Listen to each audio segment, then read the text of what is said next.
I wonder about why the vineyard owner made the choice to pay the last workers first and then sends them off, while the first workers are there watching this whole thing. The last workers don't see that they got paid the same as the first, which if I were the vineyard owner, I'd probably want them to see that.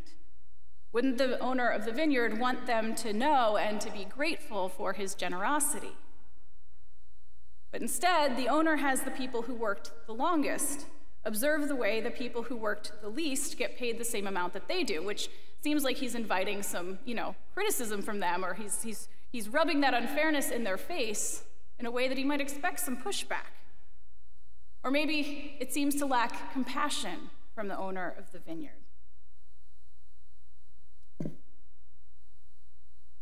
But I wonder if actually the vineyard owner does that for a reason that does have compassion.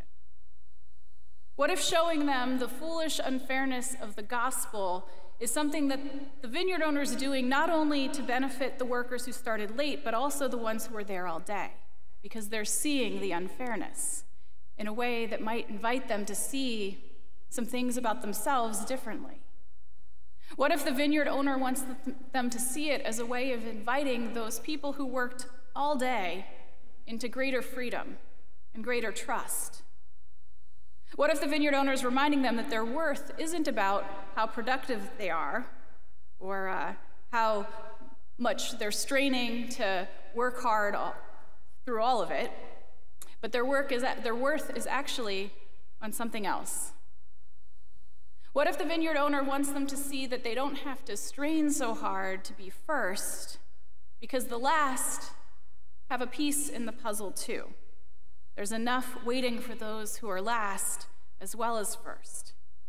They don't have to worry about being first in the line of belonging to God, because God has got a really long line, and the last in that line are worth just as much as the first. The parable draws a parallel between what we expect in the world of economics and how God's kingdom works, and it's just not the same. God's generosity has its own economics. God's generosity is so much bigger than fairness. Jesus is inviting his listeners to believe that God is so generous, even foolishly generous. Jesus says that the kingdom of heaven is like this vineyard. All of the workers started in the morning in need of work, and by the end of the day, they all were given what they needed. There are ample grapes to be harvested. There is much work to do, and each is paid enough to live on.